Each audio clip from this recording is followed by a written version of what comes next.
Hi hello friends, எல்லோரும் எப்படி இருக்கீங்க? நல்லா இருக்கீங்களா? இது செம்பருத்தி சமையல். இன்றைக்கி என்ன செய்ய போகிறேன்னா, இட்லி பொடி ரெடி பண்ண போகிறோம். வாங்க ஃப்ரெண்ட்ஸ், அதுக்கு தேவையான பொருள் பார்க்கலாம். தேவையான பொருட்கள்: உளுந்து 100 கிராம், கடலைப்பருப்பு 100 கிராம், பொட்டுக்கடலை 100 கிராம், மிளகு, சீரகம், காஞ்ச மிளகாய், கருவேப்பிலை, பெருங்காயப்பொடி. இப்போது அடுப்பு ஆன் பண்ணிக்கலாம். கடாய் வச்சுக்கலாம். இப்போ நம்ம கடலைப்பருப்பை வறுத்துக்கலாம்.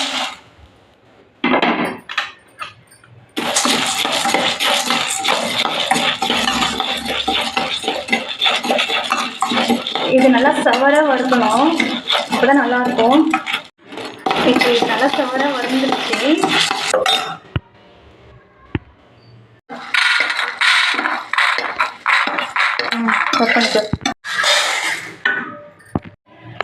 அடுத்தது உளுத்தம் பருப்பு வறுத்துக்கலாம்.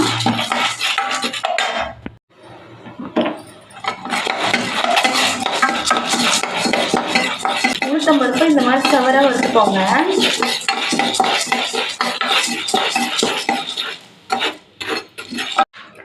அடுத்தது பொட்டுக்கடலை வறுத்துக்கலாம். பொட்டுக்கடலையும் நல்லா சவராக வறுத்துக்கோங்க. இப்போ காஞ்ச மிளகாய் வறுத்துக்கலாம்.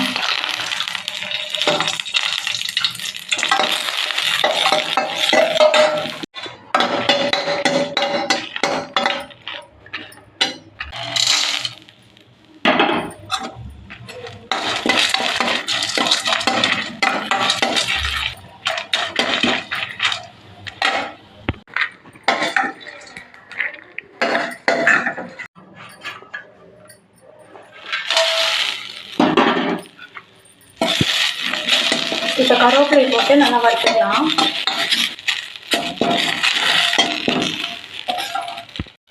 கருவேப்பிலை இந்த அளவுக்கு நல்லா சவர வறுத்தோடனே எடுத்துக்கோங்க, இது கரெக்டாக இருக்கும்.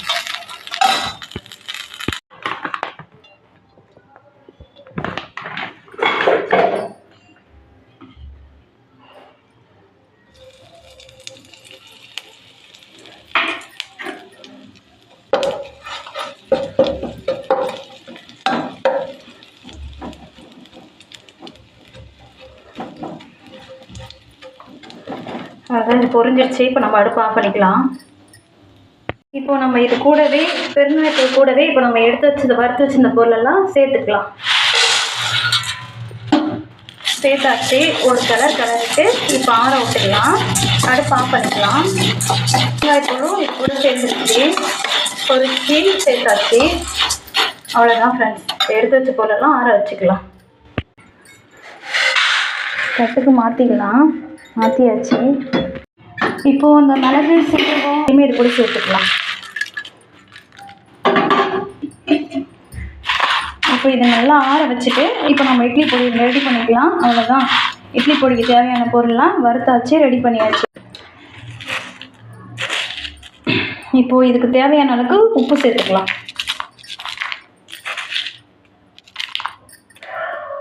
உப்பு சேர்த்தாச்சு. இப்போ இது நல்லா ஆறட்டும். ஆறினோடனே இட்லி பொடியை நம்ம அரைச்சிடலாம். இப்போது இது நல்லா ரெடி ஆகிடுச்சு. நம்ம இதை அரைச்சிக்கலாம்.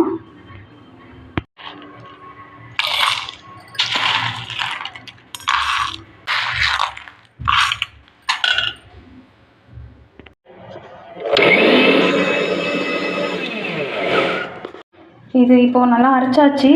பாருங்கள், நல்லா பவுடராக நைஸாக அரைச்சாச்சு. தூள் ரெடி ஆகிடுச்சு. இப்போ நம்ம ஒரு தட்டுக்கு சர்வ் பண்ணிடலாம், மாற்றிடலாம். அதே போல் மீதி இருக்கிறதையும் அரைச்சிக்கலாம். இப்போ நம்ம எல்லாத்தையும் அரைச்சாச்சு. பாருங்கள், அவ்வளோதான் ஃப்ரெண்ட்ஸ், ரெடி பண்ணியாச்சு. இப்போ பாருங்கள், அரைச்சாச்சு எல்லாமே. இது ஒரு 6 கிலோ தூள் கூட வந்திருக்கு உங்களுக்கு. இட்லிக்கு, தோசைக்கு எல்லாம் சூப்பராக இருக்கும். நீங்களும் இது போல் செஞ்சு சாப்பிடுங்க. இந்த வீடியோ பிடிச்சிருந்தா லைக் பண்ணுங்கள், ஷேர் பண்ணுங்கள், மறக்காமல் சப்ஸ்கிரைப் பண்ணுங்கள். Okay, bye friends.